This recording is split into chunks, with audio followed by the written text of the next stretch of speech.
Good morning India. आज की ताजा खबर। 31 मई को एसआईटी के सामने पेश होंगे यौन शोषण के आरोप पर प्रज्वल रेवन्ना।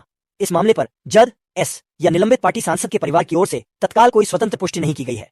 यौन शोषण के आरोपों का सामना कर रहे जज एस सांसद प्रज्वल रेवन्ना ने मामला सामने आने के एक महीने बाद कहा कि वह भारत लौटेंगे और 31 मई को विशेष जांच दल के सामने पेश होंगे। मैं व्यक्तिगत रूप से शुक्रवार 31 मई को सुबह 10 बजे एसआईटी के सामने आऊंगा और जांच में सहयोग करूंगा और इसका आरोपों जवाब दूंगा। मुझे अदालत पर भरोसा है और मुझे विश्वास है कि मैं अदालत के माध्यम से झूठे मामलों से बाहर आऊंगा, पजवाल ने Kannada TV channel Asianet Suvarna news पर प्रसारित एक वीडियो बयान में कहा। पीटीआई ने बताया, इस मामले पर जज एस या निलंबित पार्टी सांसद के परिवार की ओर से तत्काल कोई स्वतंत्र पुष्टि नहीं की गई है। भगवान, लोगों और परिवार का आशीर्वाद मुझ पर बना रहे। मैं 31 मई शुक्रवार को एसआईटी के सामने जरूर आऊंगा। आने के बाद मैं ये सब खत्म करने की कोशिश करूंगा। मुझ पर विश्वास बनाए रखें, उन्होंने कहा। 2 अस्पताल में आग, 5 ऑक्सीजन सिलेंडर फटे, आग आसपास की इमारतों में फैल गई। एफआईआर में कहा गया है, परवी दिल्ली के शाहदरा में अस्पताल का दौरा करने वाली एफएसएल टीमों ने कहा कि उन्हें वैन से जला हुआ मलबा, दीवार के पास जला हुआ मलबा और जले हुए तार के टुकड़े मिले। पूर्वी दिल्ली के शाहदरा में निजी नवजात देखभाल सुविधा में कम से कम 27 ऑक्सीजन सिलेंडर पाए गए और उनमें से 5 फटे हुए पाए गए। आग लगने के मामले में दर्ज प्राथमिकी के अनुसार रविवार तड़के 6 नवजात शिशुओं की जान चली गई।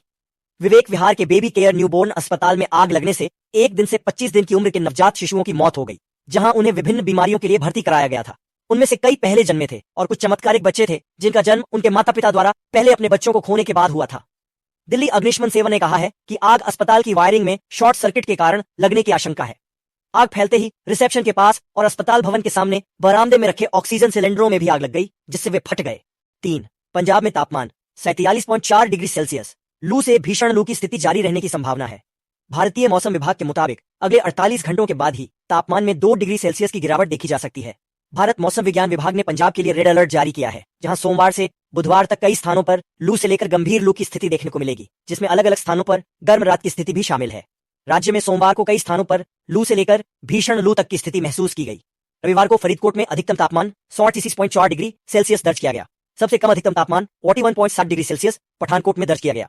पटियाला में तापमान 46.7 डिग्री सेल्सियस दर्ज किया गया। इसके बाद चंडीगढ़ हवाई अड्डे पर तापमान 45.5 डिग्री सेल्सियस दर्ज किया गया। अमृतसर में अधिकतम तापमान 45.2 डिग्री सेल्सियस, बरनाला में 34.9 डिग्री सेल्सियस और लुधियाना में 34.8 डिग्री सेल्सियस रहा। 4 महाराष्ट्र कक्षा 10 की परीक्षा में 6,34,4% उत्तीर्ण दर के साथ पुणे डिवीजन तीसरे स्थान पर है।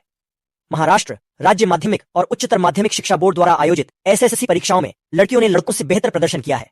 महाराष्ट्र ने सोमवार को अपने सीनियर सेकेंडरी सर्टिफिकेट एसएससी परीक्षाओं के परिणाम घोषित किए। पुणे डिवीजन 46.46% उत्तीर्ण दर के साथ तीसरे स्थान पर रहा, जहां राज्य में कुल उत्तीर्ण प्रतिशत 50% है, जो पिछले वर्ष की तुलना में 1.8% अधिक है। क्रमशः 99.1% और 27.45% उत्तीर्ण दर के साथ कोकण और कोल्हापुर डिवीजनों ने पहला और दूसरा स्थान हासिल किया। महाराष्ट्र राज्य माध्यमिक और उच्च माध्यमिक शिक्षा बोर्ड द्वारा आयोजित 7वीं कक्षा की परीक्षाओं के लिए 15,19,326 छात्रों ने पंजीकरण कराया था। उनमें से 15,30,194 छात्र परीक्षा में बैठे और 14,04,411 उत्तीर्ण हुए। पुणे संभाग में 2,18,525 छात्रों ने परीक्षा के लिए पंजीकरण कराया। 2,148 ने परीक्षा दी और 2,30,600 उत्तीर्ण हुए। 5 बीएस येदियुरप्पा के खिलाफ पोक्सो केस दर्ज कराने वाली महिला की बेंगलुरु में मौत। महिला ने पुलिस में शिकायत दर्ज कराई कि बीएस येदियुरप्पा ने 2 फरवरी को अपने आवास पर उसकी नाबालिग बेटी के साथ बलात्कार किया, जब वे एक अन्य यौन उत्पीड़न मामले में सहायता मांगने के लिए उनसे मिले थे। भाजपा नेता और कर्नाटक के पूर्व मुख्यमंत्री बीएस येदियुरप्पा पर अपनी 17 वर्षीय बेटी का यौन शोषण करने का आरोप लगाने वाली महिला की रविवार रात बेंगलुरु के एक निजी अस्पताल में मौत हो गई। पुलिस के मुताबिक कैंसर की मरीज महिला को सांस लेने में तकलीफ की शिकायत के बाद अस्पताल में भर्ती कराया गया था। 14 मार्च को महिला ने शहर के एक पुलिस स्टेशन में यौन अपराधों से बच्चों के संरक्षण पीओसीएसओ अधिनियम के तहत पहली सूचना रिपोर्ट एफआईआर दर्ज की, जिसमें आरोप लगाया गया कि जब वे 2 फरवरी को बीएस येदियुरप्पा के आवास पर गए थे तो उनकी नाबालिग बेटी का यौन शोषण किया गया था। बलात्कार के मामले में सहायता। एक शिकायत के मुताबिक उनकी बेटी के साथ 2015 में एक रिश्तेदार ने कथित तौर पर बलात्कार किया था और मामला सुनवाई के चरण में है। येदियुरप्पा ने आरोपों से इनकार किया है। 6 राजकोट गेमिंग जोन में आग, डीएनए सैंपलिंग से 5 पीड़ितों की पहचान, बाकी की पहचान आज रात तक होने की संभावना। डीएनए नमूने लेकर एक एयर एम्बुलेंस रविवार सुबह करीब 4 बजे गांधीनगर में उतरी। राजकोट टीआरपी गेमिंग जोन अग्निस्थल से बरामद कम से कम 5 जले हुए शवों की पहचान सोमवार को डीएनए नमूने के माध्यम से की गई है। शनिवार को लगी आग में 7 नाबालिगों समेत 28 लोगों की मौत हो गई थी। अब तक एक को छोड़कर सभी लापता लोगों के अवशेष मिल चुके हैं। कुछ डीएनए नमूनों की आज सोमवार पहचान की गई है। डीएनए विश्लेषण की प्रक्रिया चल रही है और उम्मीद है कि शेष नमूनों की यथाशीघ्र पुष्टि हो जाएगी, संभवतः आज रात तक। एक वरिष्ठ अधिकारी ने द इंडियन एक्सप्रेस से पुष्टि की। घटनास्थल पर अब तक बरामद किए गए शव इतने जले हुए थे कि उनकी पहचान करना मुश्किल हो गया था और इसलिए पीड़ितों की पहचान के लिए डीएनए नमूने लिए गए थे। 7. दिल्ली उच्च न्यायालय ने जेल में अरविंद केजरीवाल के लिए वीडियो सुविधा पर जनहित याचिका पर वकील पर लगाया गया 1 लाख रुपए का जुर्माना माफ कर दिया। याचिकाकर्ता ने दिल्ली भाजपा अध्यक्ष वीरेंद्र सचदेवा को अरविंद केजरीवाल को हटाने के संबंध में कोई भी विरोध प्रदर्शन आयोजित करने या बयान देने से रोकने के निर्देश देने का भी अनुरोध किया। दिल्ली उच्च न्यायालय ने सोमवार को रुपये माफ कर दिया। कथित शराब नीति घोटाले के सिलसिले में गिरफ्तार मुख्यमंत्री अरविंद केजरीवाल के लिए जेल से सरकार चलाने की उचित व्यवस्था की मांग करने वाली जनहित याचिका पीआईएल को खारिज करते हुए उसने पहले एक वादी पर 1 लाख रुपए का जुर्माना लगाया था। कार्यवाहक मुख्य न्यायाधीश मनमोहन और न्यायमूर्ति मनमीत प्रीतम सिंह अरोड़ा की खंडपीठ ने याचिकाकर्ता श्रीकांत प्रसाद एक वकील को दिल्ली राज्य कानूनी सेवा प्राधिकरण DSLSA के निर्देशों के अनुसार सामुदायिक सेवा करने का निर्देश देते हुए लागत माफ कर दी। पीठ प्रसाद द्वारा दायर एक आवेदन पर सुनवाई कर रही थी जिसमें अदालत द्वारा 8 मई के फैसले में लगाई गई लागत से छूट की मांग की गई थी। प्रसाद के वकील ने कहा कि उनके मुवक्किल को एहसास हुआ है कि उन्होंने याचिका दायर करने में गलती की है और उन्होंने इसे दोबारा न करने की कसम खाई है। 8. पुणे पोर्श दुर्घटना प्रभाव। मुंबई पुलिस ने नाबालिग को शराब परोसने के लिए पवई बार के प्रबंधक वेटर पर मामला दर्ज किया। 16 साल के लड़के को शराब परोसे जाने की विशेष सूचना मिलने के बाद पुलिस ने बार में छापा मारा। पुणे पोर्श दुर्घटना मामले से सबक लेते हुए मुंबई पुलिस ने रविवार को एक नाबालिग लड़के को शराब परोसने के आरोप में पवई स्थित बार मैनेजर और वेटर के खिलाफ कार्रवाई की। ऑपरेशन ऑल आउट एक शहर व्यापी निवारक कार्रवाई अभियान के हिस्से के रूप में गश्त के दौरान सहायक पुलिस निरीक्षक संतोष कांबले को साकी विहार रोड क्षेत्र में लॉर्ड्स बार और रेस्तरां में एक नाबालिग को शराब परोसे जाने के बारे में विशेष जानकारी मिली। एपीआई कांबले और पुलिसकर्मियों की एक टीम ने रात करीब 11:40 बजे बार पर छापा मारा और एक नाबालिग लड़के को शराब परोसते हुए पाया। पूछताछ करने पर लड़के ने स्वीकार किया कि उसकी उम्र 16 साल है। प्रतिष्ठान नाबालिगों को शराब परोस रहा था जबकि डिस्प्ले बोर्ड पर कहा गया था कि 18 साल से कम उम्र के ग्राहकों को शराब नहीं परोसी जाएगी। 9. देश ने हमें जो कुछ भी दिया है उसके लिए अमेरिका को हमारी श्रद्धांजलि। एनआरआई परिवार ने पंजाब स्थित घर में स्टैच्यू ऑफ लिबर्टी की प्रतिकृति स्थापित की। घर कलां गांव के मूर्तिकार मंजीत सिंह गिल द्वारा तैयार की गई स्टैच्यू ऑफ लिबर्टी की 18 फुट ऊंची प्रतिकृति फाइबर ग्लास से बनाई गई है। संयुक्त राज्य अमेरिका की पहचान का पर्याय और न्यूयॉर्क में 305 फीट की ऊंचाई पर स्थित विशाल स्टैच्यू ऑफ लिबर्टी की प्रतिकृति अब पंजाब के एक छोटे से गांव में है। यह प्रतिकृति पंजाब के मोगा जिले के लांगियाना नवां गांव में एक एनआरआई परिवार द्वारा अपने घर के ऊपर स्थापित की गई है। परिवार के मुखिया जो वर्तमान में अमेरिका के इंडियाना राज्य में रहते हैं नेद इंडियन एक्सप्रेस से बात करते हुए कहा कि यह प्रतिमा अमेरिका के प्रति उनकी श्रद्धांजलि है। घल कलां गांव के मूर्तिकार मंजीत सिंह गिल द्वारा तैयार की गई स्टैच्यू ऑफ लिबर्टी की 18 फुट ऊंची प्रतिकृति फाइबर ग्लास से बनाई गई है। 10. बिहार के बक्सर में सीएम नीतीश को मंत्री बनाने वाले राजद नेता ने किसान समर्थक छवि को मजबूत किया, जातिवाद को धुंधला किया। बक्सर भाजपा का गढ़ है और वाराणसी के बगल में स्थित होने के कारण पार्टी के लिए महत्वपूर्ण भी है, लेकिन राजद के सुधाकर सिंह ने यहां किसानों और विस्तारित मतदाता आधार पर भरोसा कर लिया है। धूप भरी दोपहर में लगभग 2 बजे ब्रह्मपुर हाई स्कूल मैदान में भीड़ उमड़ पड़ी जब राजद नेता तेजस्वी यादव पार्टी उम्मीदवार और बिहार के पूर्व मंत्री सुधाकर सिंह के लिए प्रचार करने के लिए बक्सर लोकसभा क्षेत्र के अपने पहले दौरे के लिए हेलीकॉप्टर से उतरे। महागठबंधन सरकार के हिस्से के रूप में सुधाकर ने कृषि विभाग में बड़े पैमाने पर भ्रष्टाचार से निपटने में विफलता पर गठबंधन के मुख्यमंत्री नीतीश कुमार की आलोचना के साथ कई लाल चेहरों को छोड़ दिया था। अंततः राजद ने अपने सहयोगी जदयू को खुश करने के लिए सुधाकर को इस्तीफा देने के लिए कहा, लेकिन अपने विद्रोह में पूर्व मंत्री ने नैतिक और राजनीतिक जीत हासिल की और अब जातिगत भेदभाव को मिटाते हुए एक किसान समर्थक छवि रखते हैं। तेजस्वी का सुधाकर के लिए प्रचार करना महत्वपूर्ण है, लेकिन फिर भी बक्सर लोकसभा सीट एक प्रतिष्ठा वाला निर्वाचन क्षेत्र है। 11. पंजाब में पीएम मोदी ने गुजरात पंज प्यारों के बीच संबंध का आह्वान किया। ये क्या था? सिख धर्म के पूज्य पंज प्यारों में से एक भाई मोहकम सिंह का जन्म गुजरात के द्वारका में हुआ था और जाति के खिलाफ उनकी शिक्षाओं से आकर्षित होकर वे गुरु गोविंद सिंह से जुड़ने आए थे। प्रधानमंत्री नरेंद्र मोदी, जिन्होंने अतीत में मुसलमानों और ईसाइयों के साथ अपने लंबे और मजबूत संबंधों का हवाला दिया है, ने शनिवार को पटियाला में एक चुनावी रैली में गुरु गोविंद सिंह के पंज प्यारों का जिक्र किया। मोदी ने पंजाब के साथ खूनी रिश्ता होने का दावा किया, यह देखते हुए कि पंज प्यारों 5 सिख योद्धाओं में से एक गुजरात के द्वारका का था। आप ये प्रधानमंत्री की बात छोड़ दीजिए, मेरा तो आपसे खून का रिश्ता है। गुरु गोविंद जी के 5 प्यारों में से एक मेरे इतवारी काका थे। पीएम होने की बात भूल जाइए, मेरा आपसे खून का रिश्ता है। गोविंद सिंह के 5 प्यारों में से एक मेरे चाचा जैसे थे, उन्होंने कहा द्वारका को। 12. जोरा सिंह मान की रूह। अकालीगढ़ फिरोजपुर में पार्टी का पहला चेहरा बॉबी मान को पिता की विरासत पर भरोसा। ऐसा माना जाता है कि अकाली अध्यक्ष और मौजूदा सांसद सुखबीर सिंह बादल इस सीमावर्ती निर्वाचन क्षेत्र से अनुपस्थित रहे हैं। सीट पर अन्य प्रतियोगियों में 2 दलबदलू शामिल हैं। मंगलवार को एक सार्वजनिक बैठक में एक पार्टी कार्यकर्ता ने घोषणा की, आ रहे ने साढ़े विचार जोरा सिंह मान जी दे फरजंद, बल्कि ओह न दे सपुत्र।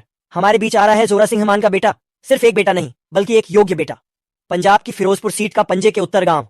यह घोषणा शिरोमणि अकाली दल शियद के कद्दावर नेता जोरा सिंह मान के बेटे और फिरोजपुर सीट से पार्टी के उम्मीदवार 29 वर्षीय नरदेव सिंह बॉबी मान के लिए है। बैठक में कई लोगों को एक बैज पहने देखा जा सकता है जो झोरा सिंह मान दी रूह, झोरा सिंह मान की आत्मा की बात करता है। यह स्पष्ट है कि नरदेव सिंह मान या बॉबी मान, जैसा कि वह लोकप्रिय हैं, अपने दिवंगत पिता की विरासत पर भरोसा कर रहे हैं क्योंकि वह अपना पहला चुनाव लड़ रहे हैं। अब 13 मयूरभंज के लिए बीजेपी बीजेडी की खींचतान में द्रौपदी मुर्मू क्यों है फोकस में? भाजपा को ओडिशा के आदिवासी बहुल जिले में 2019 के अपने प्रदर्शन को दोहराने की कठिन चुनौती का सामना करना पड़ रहा है, जबकि बीजेपी का लक्ष्य खोई हुई जमीन वापस हासिल करना है। भारत के राष्ट्रपति बनने वाले पहले आदिवासी भाजपा महिलाओं और हाशिए पर रहने वालों के लिए अधिक प्रतिनिधित्व सुनिश्चित करने की अपनी प्रतिबद्धता के उदाहरण के रूप में द्रौपदी मुर्मू का हवाला देती रही है। राष्ट्रपति मुर्मू की नियुक्ति का पिछले साल विधानसभा चुनावों के दौरान भाजपा नेताओं के भाषणों में अक्सर उल्लेख हुआ था और इस बार भी ओडिशा में चुनाव प्रचार करते समय प्रधानमंत्री नरेंद्र मोदी ने ओडिशा की बेटी को देश के सर्वोच्च पद पर नामांकित करने के अपनी सरकार के फैसले के बारे में कई बार बात की है। संवैधानिक पद।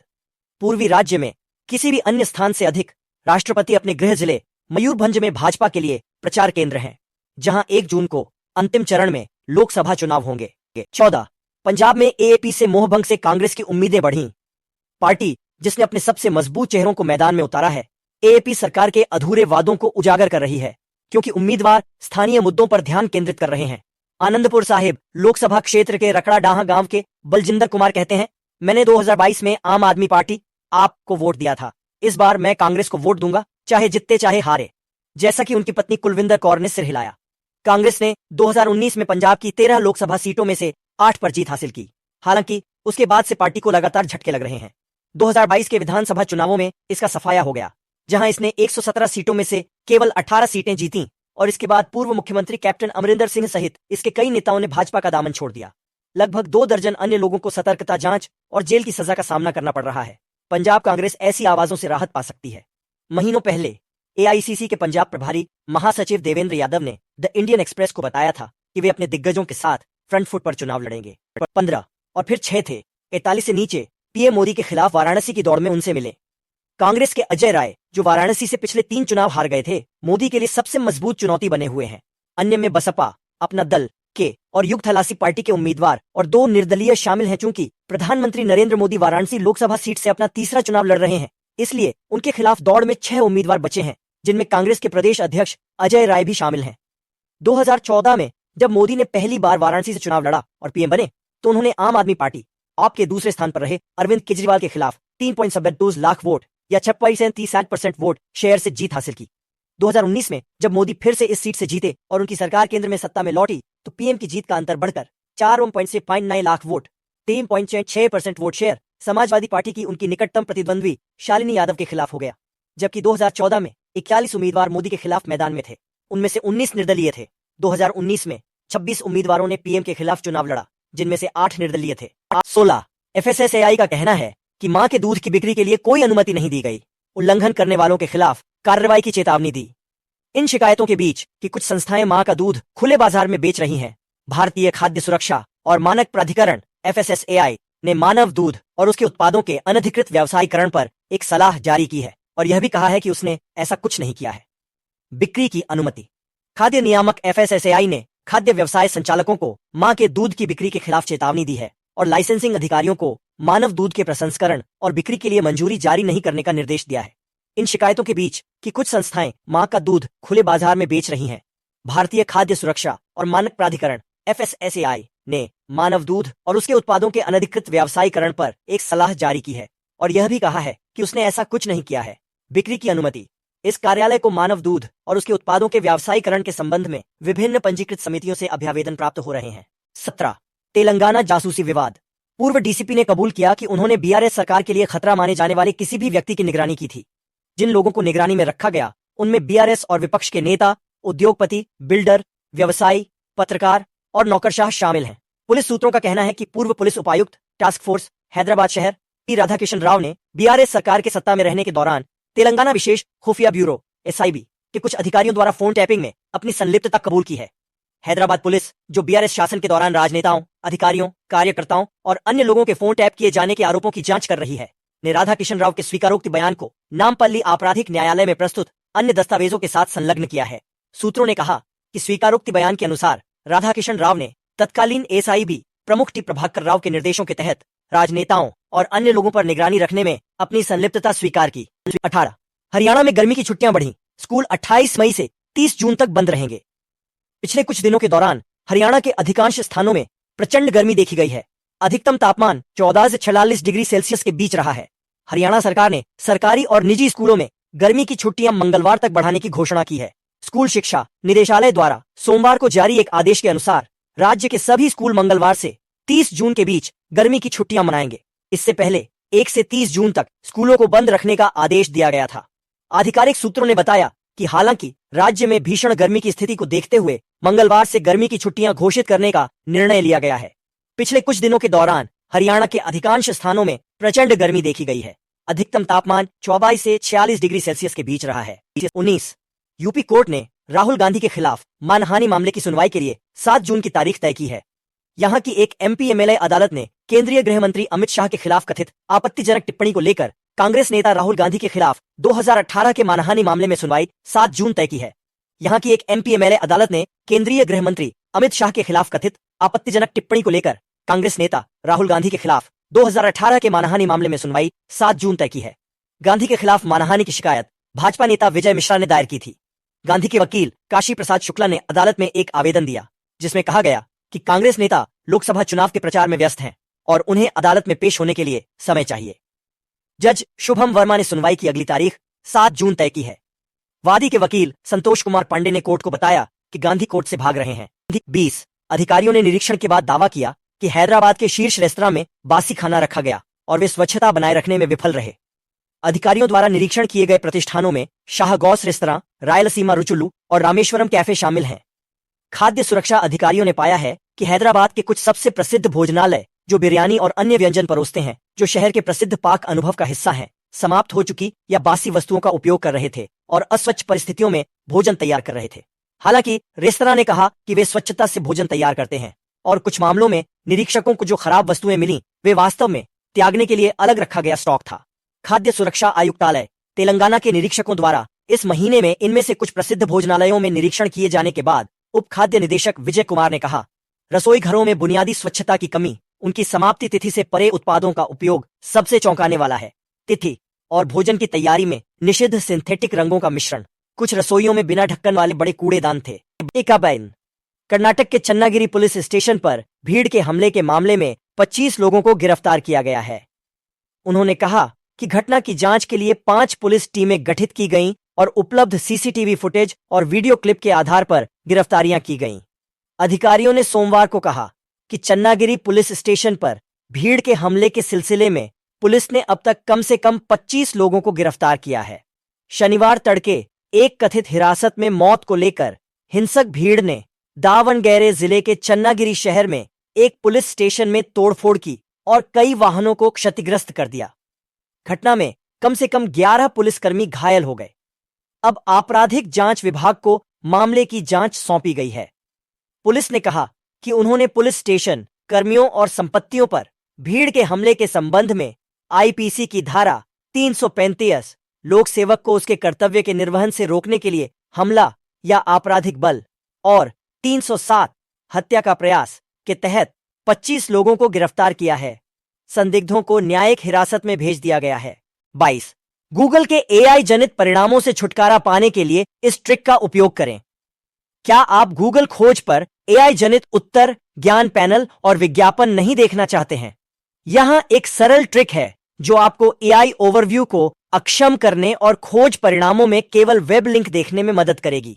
हाल ही में संपन्न गूगल I/O 2024 में तकनीकी दिग्गज ने अपने खोज इंजन में जनरेटिव एआई संचालित परिणाम जोड़े। एआई ओवरव्यू नाम से डब किया गया नया फीचर आपके द्वारा खोजे जा रहे विषयों का जेमिनी संचालित अवलोकन प्रदान करता है।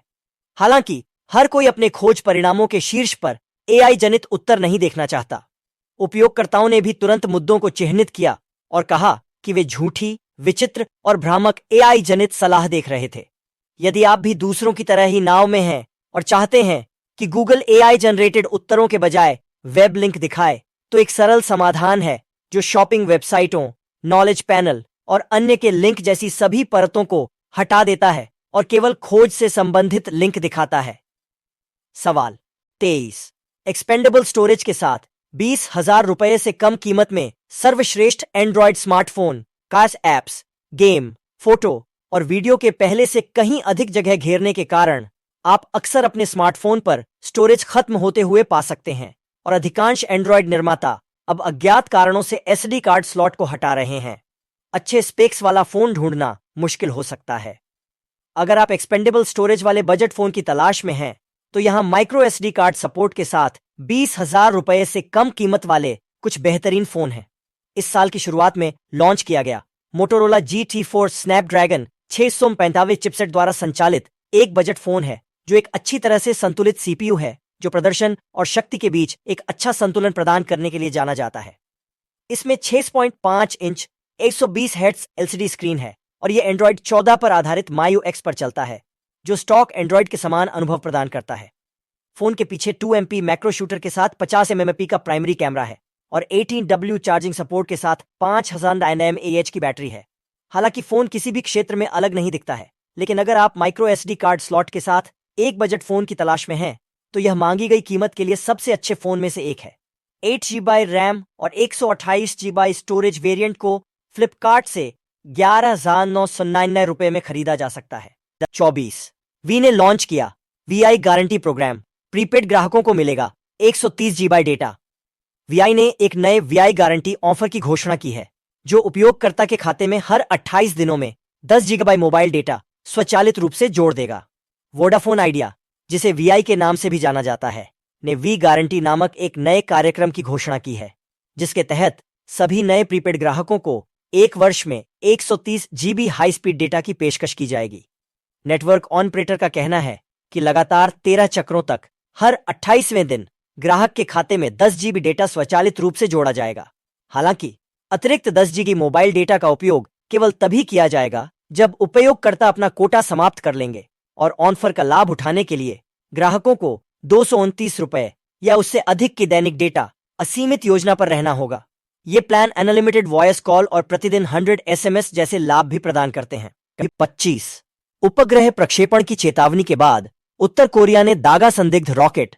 जापान ने अपने जे अलर्ट प्रसारण प्रणाली पर कहा कि ऐसा प्रतीत होता है कि उत्तर कोरिया ने एक मिसाइल दागी है, जिससे ओकिनावा के दक्षिणी प्रांत के निवासियों को चेतावनी भेजी गई है। उत्तर कोरिया ने सोमवार को अपने पश्चिमी तट से दूर दक्षिणी रास्ते पर एक अज्ञात प्रक्षेप्य दागा। दक्षिण कोरिया की सेना ने कहा। प्योंगयांग ने कहा कि वह 4 जून से कुछ समय पहले एक उपग्रह लॉन्च करेगा। जापानी सरकार ने उत्तर कोरियाई मिसाइल के संभावित खतरे से बचने के लिए दक्षिण में निवासियों के लिए सोमवार को एक आपातकालीन चेतावनी जारी की, चेतावनी हटाने से पहले, और कहा कि इसके जापानी क्षेत्र के ऊपर से उड़ान भरने की उम्मीद नहीं है। जापान ने अपने जे अलर्ट प्रसारण प्रणाली पर कहा कि ऐसा प्रतीत होता है कि उत्तर कोरिया ने एक मिसाइल दागी है, जिससे ओकिनावा के दक्षिणी प्रांत के निवासियों को चेतावनी भेजी गई है। आप लोगों को धन्यवाद। कृपया लाइक, शेयर और सब्सक्राइब करें।